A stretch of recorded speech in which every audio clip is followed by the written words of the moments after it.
Could it be, folks? Yo ho ho ho, yo ho ho ho. No time for that. No time for that virgin nonsense. We're here for the One Piece Chads podcast with our biggest fan, Makudu Man, waiting in the chat, loyally waiting along with Darcy Walker. Good morning, everybody. It is Sunday morning here, which means this is our One Piece church, folks. You had the choice of which church to go to, and you chose this one. I'm joined, of course, by my fellow One Piece Chad, Mr. Hardsey Protsy. Hello! I am here to discuss the peak of the world, i.e. One Piece. Well, is this the peak of One Piece in chapter 1156? We'll get into it. Folks, how is the sound? Do I need to turn Hardsey up or down? Do we sound good? We have Chris Joe Max also saying hello in the chat. And nobody's had a second thing to say.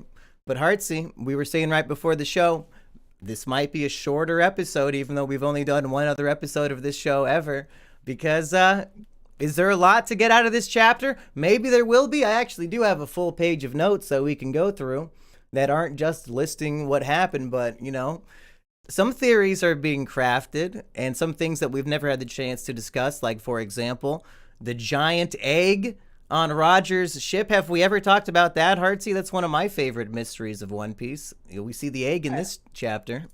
Yeah, I don't think we've discussed that. I remember seeing early leaks saying that this is going to be an 11 out of 10 chapter, 12 out of 10 chapter, and then they say that every time. You can't believe those bullshit leaks. You've only been caught up for what, 2 live new chapters now? Yeah, 2, yeah, 3 now. Don't fall for it. Makudu, I warned him if nobody else shows up in chat, I was going to ban him. So he got lucky. These other people showed up. Ghoul City Offline says Fraud D. Rogers. A lot of people are saying Rox D. Zebek has taken all of Roger's aura in the story. And we'll get into it. It's got to be intentional from Oda to have a scene where Roger just looks like a fool. He's getting clowned on by women. Nothing more humiliating in One Piece than to be Sanji-esque. Right. In the same chapter where Zebek is perhaps at his coolest, like that the final double page spread is pretty lay epic, as the kids might say. But what do you think? Is Roger a fraud now? I actually did see a viral tweet in the One Piece Twitter fandom pop off complaining that pre-time skip Roger was so much cooler than post-time skip Roger. That anytime we saw him pre-time skip, it was mysterious. He had aura. He was edgy, and now because they've been humanizing him a lot more through all these flashbacks, he's a lot lamer than the mystique that originally was crafted for him. I thought it was interesting that we see him without his mustache in this chapter, but his Jolly Roger on his flag has a mustache on it. It has like his mustache. What? And there's another. I'm not going to say plot hole, but I did send this to you on Discord.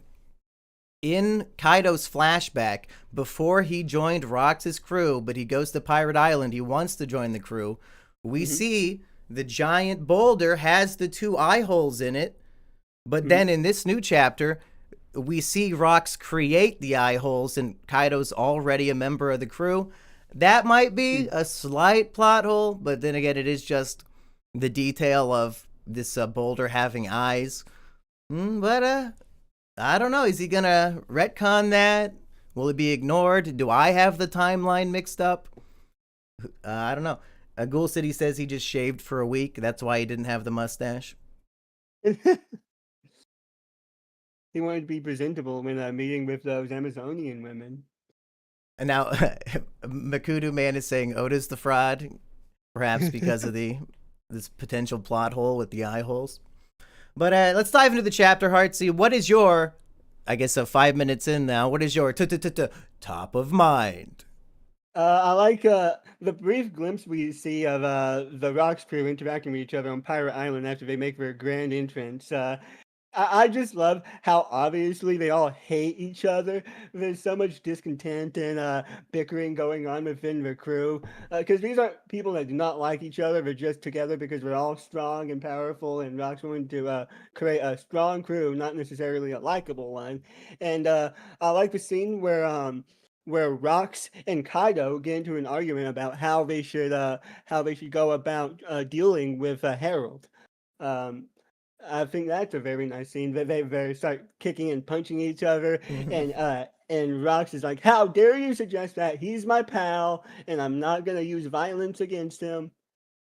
Which Bravo, we talked Rox. about this last week. Is Rox actually a villainous character? And here we see he's defensive of who he considers to be his friend. He's attacking Kaido on behalf of this insult. Oh, forcing my dear friend Harold, who I consider an equal, to do my bidding? Fuck no, he's my friend. He's my pal. A very Luffy-esque quality. Mhm. And here, in this chapter, Rox is more Luffy than Roger. Luffy would never fall for the a woman's charms or whatever. You know, Right. we'll Yeah. never see Luffy on the ground with hard eyes. Roger, we see that. So if in this chapter alone we're seeing Rox is more Luffy than even Roger, how can people still think? How can they still think he's a pure evil character with this bad intention? He wants to destroy the world government. That's the ultimate goal of the story. They're the Yeah. bad guys. He's the enemy to them. Right, yeah, and that's why seeing him defend his friend's honor is my top of mind because I think it's because anytime I see a character in this series going above and beyond for a friend, that's just One Piece to me. That's Luffy to a T. Now, just to refresh everybody, I pulled up exactly what the God Valley incident is because I actually didn't, remember the exact details of it. This is from the Library of Ohara One Piece timeline. 1486, 38 years ago, the Rocks Pirates invade God Valley as the Celestial Dragons are holding their genocide tournament to seize the treasure the government took from them. Took from them. So this is probably going to be coming very soon in this flashback, if not, later on in the story. But they went to God Valley because the government took something from them, and the idea of at the end of this chapter, we find out Rox wants 2 devil fruits. And at God Valley, what 2 fruits were there? The Kaido dragon fruit and Kuma's pawpaw fruit.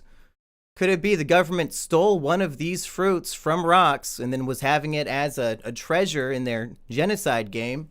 Rox shows up to steal it back because it's one of the 2 fruits he needs.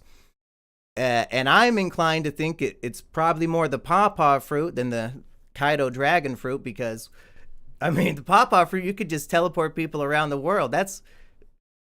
But that's one of the big questions. That's my top of mind. What are the 2 devil fruits that Rox wants to get that he's talking about? And one of them is definitely on Elbaf, so reason to believe it's probably whatever fruit Loki ate, if not Luffy's fruit, right? Yeah, I think it's very interesting that Rox is specifically after 2 devil fruits because that's what originally Blackbeard was after. Not the same 2 devil fruits, of course, but the fact that they both have their eyes on 2 specific devil fruits that their goal is to obtain. I think that's a pretty cool mirror. And if Blackbeard is following in his dad Rox's footsteps, and he went out of his way to get 2 devil fruits, the Yami Yami darkness fruit and the earthquake fruit, you might think those are the 2. And I guess it would make sense because Rox's first mate Whitebeard ends up with the earthquake fruit, so perhaps Yeah, they. very well could be. Yeah. So I there's so many I fruits think it could be. I think it's very interesting that they mention specifically a band of frozen giants on Elbaf. The only frozen giant I can think of is Oars, of course, and I don't know how long ago did Oars die in the timeline? Does it say? Well, I Has it think ever these said? frozen giants are the Galil Law, not the Galley Law, but like the old school one. I think it's 800 some odd years ago, I Okay, believe. Galil right. Law that inspired the Galley Law, which if somebody pointed out, if his name is Oars and not Oz, but Oars, that would make sense for like a big ship guy because that's a part of a ship. Maybe they were all named in such a way. Right. But maybe his name actually is Oz in Japanese. Yeah, I just think it's interesting that that band of frozen giants is mentioned here for the first time in a long time, and that they're on Elbaf, and that's who they're seeking. Yeah, and let's talk about that because another option for the fruit could be Moria's fruit, the shadow fruit, because you can use it to basically revive the dead.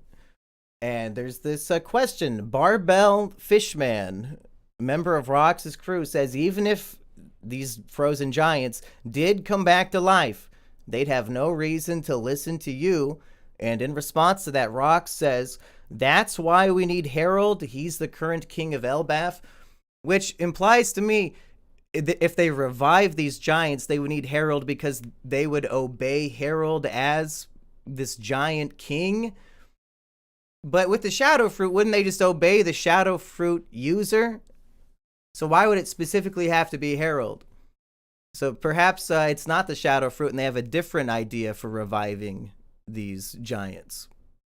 Right. We know that Gecko Moria and the Rocks Pirate doesn't have clashed before, right? And no, am I Moria fought Kaido, yeah, and Moria Kaido fought killed all his Kaido, friends yeah, and he got depressed. yeah. But he ended up with a bunch of frozen giants. Evidently, he stole that shit, and people are. I guess there's a new rumor out there, and maybe we might have talked about this even on one of the podcasts that Thriller Bark is God Valley that disappeared, and Moria just turned it into a ship because they're both from the West Blue and all that. Right. Which it is funny to think of Luffy going to all of these historical sites that have meaning in history and obliterating them. Like he destroys Enies Lobby, destroys Dressrosa, destroys, you know. Right. But that's part of the cycle of rebirth, I guess, from Oda's perspective, is that to truly change the system, you need to destroy everything and rebuild anew. So shout out to the billionaires when One Piece is over. Shout out to the actual countries right now using the Straw Hat flag as a sign of rebellion. Was that Indonesia? What country was that? I believe so. Indonesia. Like they don't respect their government, so they're flying the Straw Hat flag instead, and the government's getting pissed. Is that the story? Yeah. Ours is Galil Law for sure, says Joseph. Hunter Cole says, can't watch live because I'm living my best Luffy energy by eating as much sushi as I can at all you can eat place. I hope it's an expensive place because if you're eating all you can eat sushi for cheap, we might not see you for the next week. This might be the end. I'm thinking maybe the fruit Rox wants to give to Harold has to do with size. But yeah, because he says whatever this fruit is, Harold could best utilize it, which Loki is fucking, he's the biggest giant of all time or whatever, right? He's a big old boy. So if he has this fruit, surely he could best utilize it as well, whatever the fuck it is. I doubt it's the Luffy's Gum Gum Nika fruit because he could just make himself a giant. I don't know. Could Loki, I guess, blow himself up 100 times bigger than he is now if he had the Nika fruit? I guess he could. But is that really the definition of best utilizing a fruit? Is just you're really big? Yeah, I doubt it's the Nika fruit. It almost seemed to imply it's because his position of being king of the giants that he would be best utilized. So what are you locking in as your two guesses? And we'll see eventually who gets more correct as which two fruits Rox wants to get. And maybe maybe we should go back and forth so that it's more fair. One at a time. I really would like it to be Blackbeard's fruits as well because that would be a good tie-in because the father of Blackbeard are after the same fruits. It'd be that inherited will thing that One Piece loves so much. It would make sense. Because that theme is the strongest across all of One Piece inherited will. That would make a lot of sense to me. So Earthquake fruit and Darkness fruit? Yeah. Okay, good choices. I guess I'll go with whatever Loki's fruit is, because that seems like a pretty generic, safe answer. Right. And damn. We might have taken all the good options already. Didn't Rox want to go to after the two on God Valley? He wanted to go to God Valley to take back what the government took from him, which I'm supposing is one of these fruits. So maybe, yeah, I'm going back. Yeah, Kuma fruit. Kuma's pawpaw fruit is one option. Loki's is the other. I'm locking those in because dragon fruit is cool, but I don't see why that would be a key to taking down the government. Whereas there are theories that back in the day, Lily, Vivi's, the one that Emu is obsessed with and says made a mistake, there's a theory that perhaps Lily had the pawpaw fruit and used it to send the poneglyphs around the world. So, perhaps it's just constantly very historically relevant. Another option is Law's fruit, of course. Maybe I should lock in Law's Op no Mi. Right. Well, the quick fruit is said to be the strongest paramecia fruit in the world, and the darkness fruit is said to be the strongest Logia type fruit in the world. So it makes sense if those are the two fruits he's after, because his goal is to take down the government. What better way to do that with two of the strongest fruits in the world? So would Luffy's fruit be the strongest zone? Yeah, I believe so. Yeah. Okay. And some people are predicting or theorizing that Rox already has the Op no Mi because he's doing like similar hand gestures that Law would do, but we haven't seen him make a room or anything. Obviously, Oda would save that for a dramatic moment, but I guess if he already has that, it could be part of his master plan to usurp Emu. Right, and we also, do we know the status of Rox? Do we know if he actually died or if he just disappears? Like, well, did I finish reading this thing about the God Valley incident?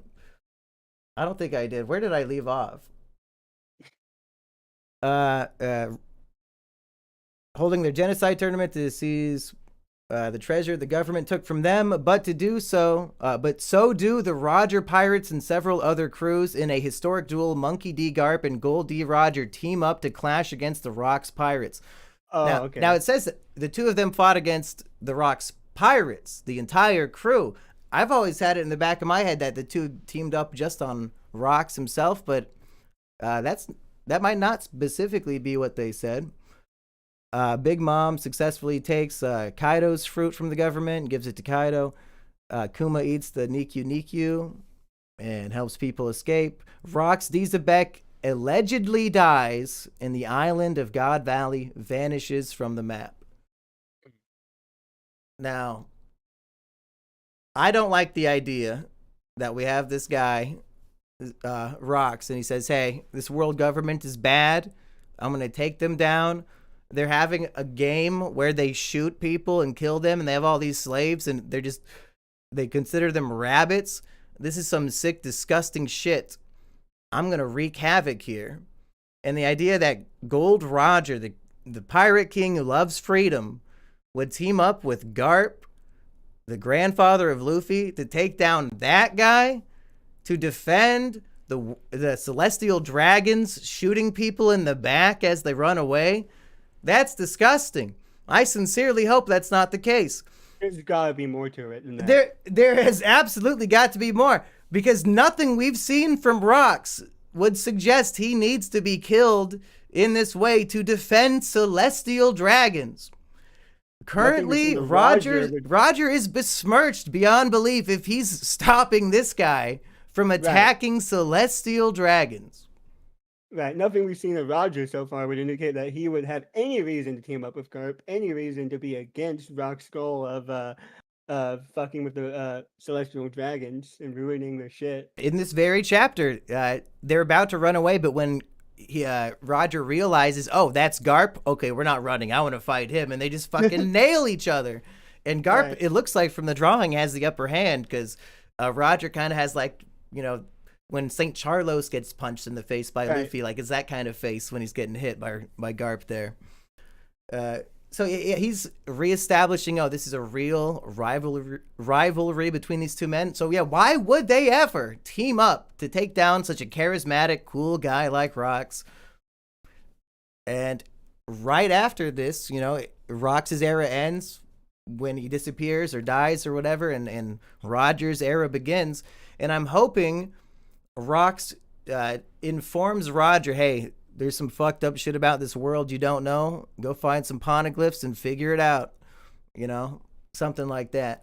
And I always was hopeful that Hiraluk was Rox in retirement, because if you look at the One Piece timeline, immediately after the God Valley incident, it's like 1 year later, Luke arrives in Drum Kingdom and starts researching the cherry blossoms. So it's like, that's a good timing. But he doesn't really look like him, so that's probably not the case. Yeah. That would be a pretty funny reveal, though. That'd be a pretty Hack Oda moment, I think. Would have been pure Kino. Okay, we've talked about this rock stuff, both of our top of minds. Are you aware of the Luffy's mom theory that emerged from this chapter? I am not, no. So we have the Kuja Pirates. We've got Gloriosa, old lady Nian, who we know and love from Amazon Lily. She's the current empress, and then her second in command is Shaki, who's going to be the next empress. And then next in line below them is Tritoma, the one who's handing the fan letters to Gloriosa. People are saying Tritoma, who then becomes empress after those two, stops being empress because she falls in love. She gets the love sickness with Dragon, and that she's Luffy's mom. Yes, right. I did. That theory has existed for a while because back in Amazon Lily, it's mentioned that the previous empresses all fell for pirates and sea people. They all have been stricken with the love virus, and a lot of people have said that maybe one of those men were Dragon, Luffy's father. Gloriosa here, she's in love with Roger, but Roger is more into Shaki. And then Gloriosa, she becomes a rocks pirate. So is that just like she's in love with Roger, gets rejected, so out of like Elliot Roger, like animosity, joins Roger's pirate rival and like his crew instead? Could that be? Because she has the bad future. We see, like, if you're Shaki, you grow up to be sexy. If you have a bad future, you're like Gloriosa, you grow up to be a shriveled, wrinkled freak. So she has a bad heart, I guess. I saw another trending tweet on Twitter complaining about Oda's misogyny, how he draws old women as being hags and ugly, and he draws old men as still being hot and like. Look at Shaki. Hey, yeah. Look at Big Mom would have been hot if she wasn't a bad person. That's the implication. Is that your inner beauty shines outwardly. If only that was the case in real life, me and Heartsy would be true Chads, and we wouldn't even need One Piece. Because we're just such good people on the inside. Yep. Yeah, sure. So here's what's fucked up. Shaki is in love with Rayleigh. And, that's no surprise. She's going to throw away being empress and leader of the Kuja Pirates because she's in love with Rayleigh. But when me and Aggie just read this, we're on Sabaody right now in the One Piece Virgin podcast. And Shaki's a bit of a cuck. She's like, oh yeah, Rayleigh, he disappears for 6 months at a time to go gamble and sleep with young women. Like, why you threw away an empire to be with a guy who says, like, his intro dialogue is "I love young girls." You threw your life away for him. Now you sit alone in your rip-off bar waiting for him to come home. Shaki, you cuck queen. Oh no, it's so fucking tragic. Oh no, I gotta love Rayleigh. He's a player, he's a dog. He's not falling for it. She winks at him in this chapter, and like he's a little disturbed by it, but he's still not going full cuck mode. So I guess much like Boa, she's only attracted to the guys who aren't interested, which Boa's probably going to end up pretty lonely in the future because Luffy, I don't see him falling for her anytime soon. No, Luffy is only his mind only has 3 places: food, adventure, and his friends. That's no right. room for a girl. Makudu says she likes him because he doesn't care. They always want what they can't have. #woman moment. Is Oda a misogynist, or has he tapped into the mind of a woman like no author before him? I don't know. Look at how he draws most women. Like, most of them are the same body type. Yeah, he appreciates the female form. Right. He truly, I think he loves women more than most men. Of course, yeah. So then, so Tritoma would then, of course, leave to be with Dragon in this theory, which I'm let's just say it, folks. I'm a crocodile is Luffy's mom truther. So I did do the math to see if hypothetically Tritoma and Crocodile could be the same person.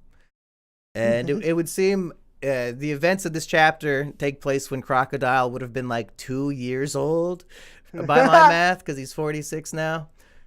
So unless Tritoma is 2 in this chapter, which probably not. But that just proves that Tritoma is not Luffy's mom and that Crocodile actually is. So, Of course, yeah. The Crocomon theory stays strong. yeah, the way I see it. Which we'll have to do some math on that. Like, how old would Tritoma be when she's with Crocodile? Or not when she's with Dragon, I mean. But wouldn't that be a good pairing? Crocodile and Dragon, 2 reptiles in love, making a Luffy, making a little monkey. I think that'd be pretty keen. I don't know if Yeah. the fans would like that. No Tritoma shit. Because isn't that a little incestuous at that point if Boa's in love with another Empress's offspring? Like, oh God. Right. I thought the Kuja could only give birth to women. I thought that was a fact. Right. How could she even make Luffy? Right. He says it in the text box. It has to be true. Unless the Kuja are, when they give birth to a boy, they fucking like slit its throat, suffocated and throw it in the ocean and pretend it didn't happen. Oh, I'm so pretty the sure they opposite can of, only have Tyler. other women. Yeah, of course. Yeah. Wait, how did they get pregnant? We're about to read Amazon Lily with Eggie, so I guess I'll get a good refresher on all of this very soon. I think it says something in the text box like women who venture out mysteriously come back pregnant, and they don't say how. Uh-oh. And why is it only girls that they have? Yvonne Bro wants to know, why does Rox's Jolly Roger have that hair that looks like Gear 5 Luffy? I thought it kind of looked like flames, but I'll take a... Let's look again. It's right here. Because I guess that implication would be that he has Gear 5, but I don't know. I guess I can't find the flag here in this new chapter. I don't think. I don't think. Yeah, it looks like flames on a skull. Right. I don't think the Gum through or the Nika power was in existence. I think there was a big gap in between the last time it was used and now, because it's treated like this historical mythical fruit. I think if it existed sometime in the recent past, the government would be even more hot on its heels. I get confused about the history of Luffy's fruit, because who's who had it on a government ship 13 years before Luffy was born or something, or at some point, but then Shanks took it and then Luffy, ate it by mistake. Was the fruit in Elbaf for a long time and then it was stolen from Elbaf and then Shanks stole it back from who's who? Or is that just a theory that it was stolen from Elbaf? Because sometimes I forget what's canon and what was a theory. I don't think we have a definitive origin of the fruit. I think the first time we see it, timeline-wise, it's on the Navy ship. I don't think we have its origins yet. I was hoping that Ace's mom had the gum fruit, and that would explain how she stayed pregnant with him for 20 some odd months, because her body's made of rubber. It would make sense. Right. But that might just be the power of motherly love or some dumb shit. But maybe the timeline does not allow Portgas Rouge or whatever her name was to have that fruit. I mean, would anyone in the One Piece world, other than the world government, realistically know the importance of the gum fruit? Because they've tried their best to wipe it from history, wipe every mention, wipe its information from public knowledge. Yeah, probably not, other than the Gorosei, which, suddenly when he awakens the fruit, they want to give a big speech about it. Right. It does look like flames, but it's got a spiral swirl. Well, I guess every devil fruit also has those swirls, too. Mm-hmm. But does he have Ace's power, maybe? Why would he have a flaming skull on his Jolly Roger? To be fair, Gear 5's Luffy's hair does look like flames at a point to where fan colors, fan renders before the anime and the official colorations came out, colored his hair orange because they thought it was flames on his head. Yeah, and some guy got a tattoo of that. Yeah, he got Yeah. the wrong Gear 5 color on his body forever. Oops. Okay, so do we like the tritoma? Is Luffy's mom theory, Hearts? You sounded like you liked it, but I'm gonna lean more towards crocodile. Is that our official lock-in of the week on that one? No, I do like the theory that one of the empresses previously fell in love with Dragon, and that's the mysterious man they were talking about. I think that'd be a cool tie-in. So yeah, I'll go with that. That's my personal favorite theory. I feel bad for the people of Amazon Lily. It seems like there's a high turnover of empresses that constantly are falling in love and abandoning them, and a new one has to be anointed. Like in this chapter alone, we see just like 3 generations that seem to have fallen off within the same decade. Like they're running through them quicker than Konoha's going through Hokage at a certain point in the series. So, why has Boa not fallen off because of her love for Luffy? She's just stronger headed. I guess because the love isn't reciprocated. Like Luffy doesn't really But care so that how come much. she's not going full Gloriosa? I don't know. Maybe it's more of a pure. Maybe she's more pure hearted, and Gloriosa was a vindictive old bitch, and that's why she's so ugly now. I think that is Maybe. canon. Yeah.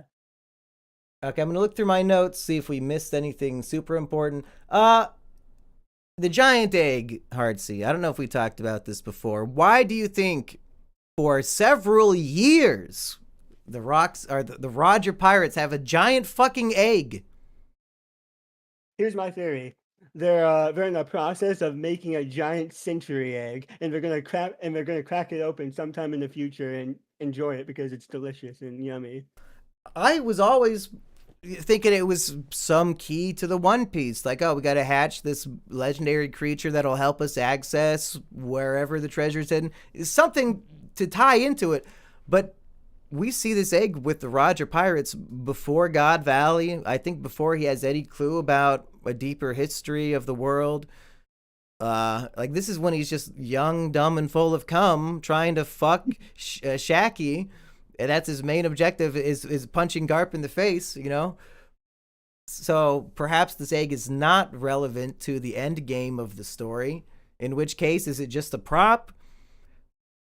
Why is Oda teasing us with this for decades and refuses to give any information in the SBS other than, laughing in our face? I'm gonna stay strong to the century egg theory. Okay. He's gonna fuck all the videos over. We're gonna crack it open and eat it. He's locking it in. Gloriosa was in love with Roger. There's that funny panel where he says, "Hey, get out of the way. I can't see Shaki." That's a good one. Cucked again. Any other things from the chapter that popped out to you? I think that's about all of it. Like I said, just like this last chapter was like so much more packed than the average chapter. I would say like that one had 3 to 2 times more information to talk about than this one.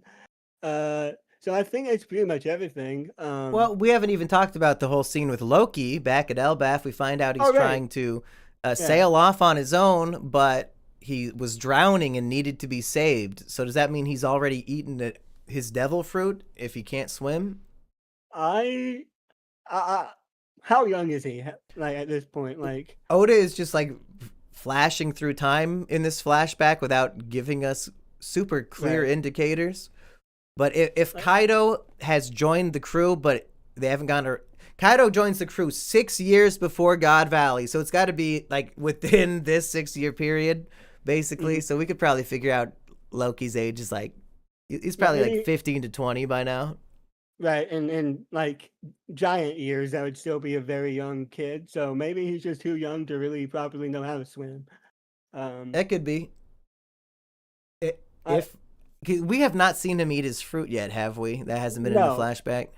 no, and I believe that would be a very big detail that Oda would like to show to us rather than it just happening off screen. But then why can't he swim? That's so strange. And I thought it was a parallel to Luffy because Luffy, he goes off on his own adventure and immediately ends up in a barrel drowning in a whirlpool. Like it seems like Loki had a similar thing going off at approximately the same age. Maybe he is 17 right here.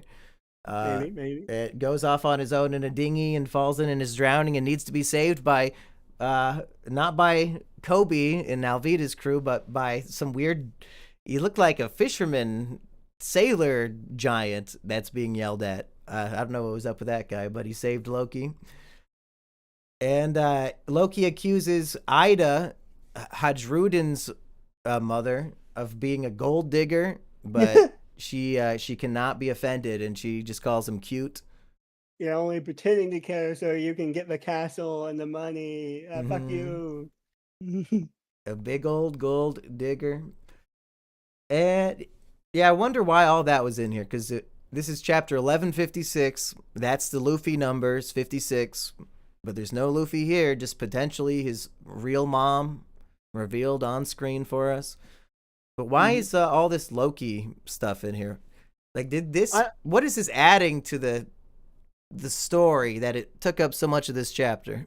This entire flashback is hopping between perspectives very frequently. We're going between Loki, Rox, Roger, The and they all Kuja. There was way too much Kuja. yes, and they all seem very loosely connected. I mean, very loosely connected. I feel like Oda wouldn't show all these different perspectives if at some point it wasn't gonna tie together somehow. The Odin flashback made sense because it was following his perspective, and then we got to see Whitebeard and Roger's adventures through his Right. perspective. Yeah, this is literally jumping around randomly. The flashback is presented to us as Loki saying, "Okay, let me explain what happened to Dad," and now it's like Roger is looking up at the panties of Shaggy. Like, I don't know if this is part of the story he's telling. I think it's funny when you look at it like that, as if he's telling the story. How would he know all this shit? Yeah, How would he know yeah. all So I these guess different we can't perspectives? interpret it that way because that's nonsense. Yeah. Yeah, but I do find it very odd that we're jumping between perspectives so often. This isn't even Loki's flashback at this point. This is more rocks with little bits and pieces of Loki. Yeah, so I guess predictions in this current flashback that's going on. Will we see the God Valley incident, or is he saving that for later? We're going to get cucked right before it happens. He's just building all the pieces, setting it up. And then ultimately, this flashback will instead reveal the truth about Loki and Harold. Yeah, that's why I'm hoping for.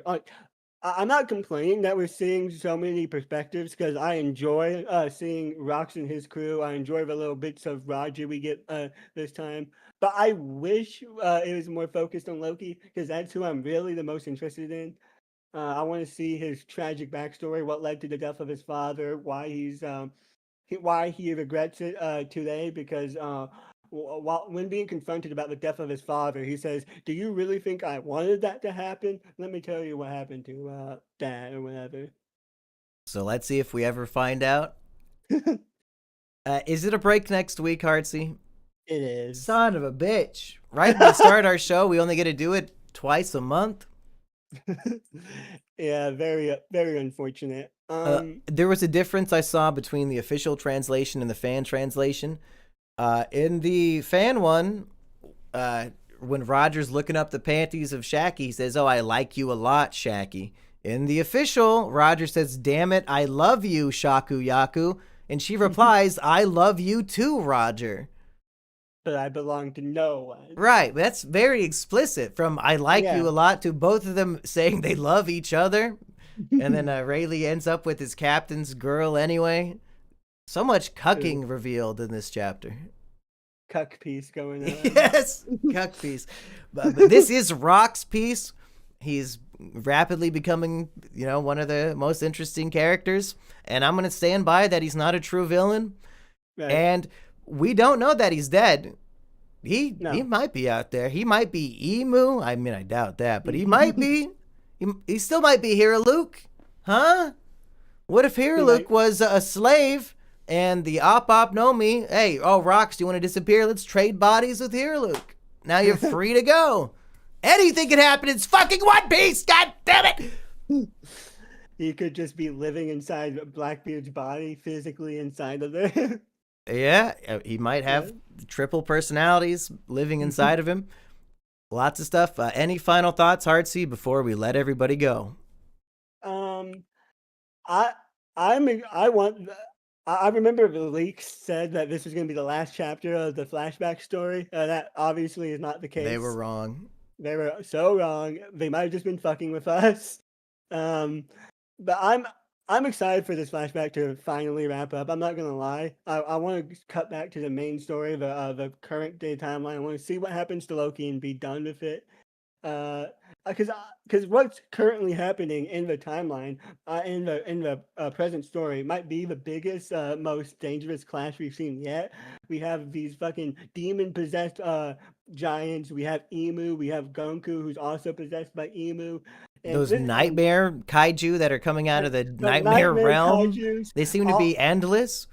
all of the Straw Hats except for 3, I believe, are tied up and captured. It's simply Jinbei's very useless doing tired. nothing, and everybody's shitting on Usopp, who literally Right. exploded Gunko and she had to regenerate from being Right. eviscerated. You're Of shitting on course. Usopp, who obliterated Gunko? What has Jinbei done? Right.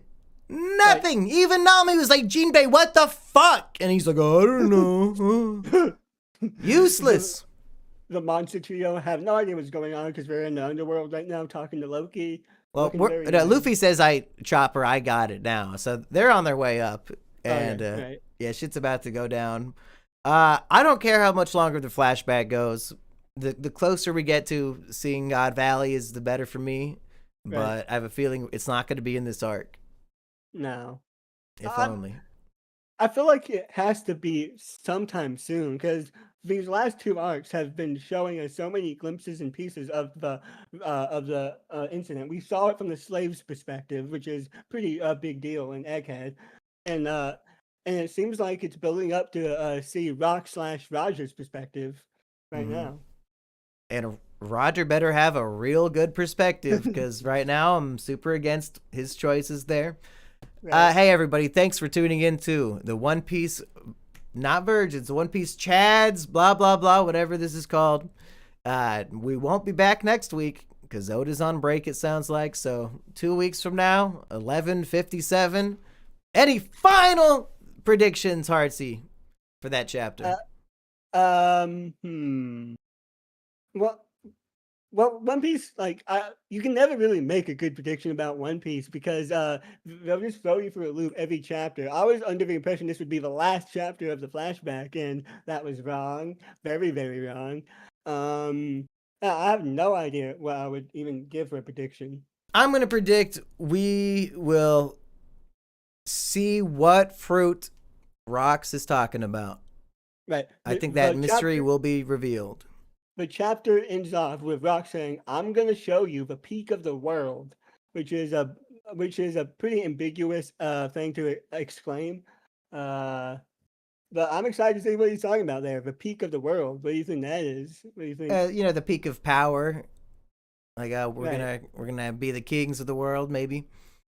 Hey, One Piece, people. See you next time.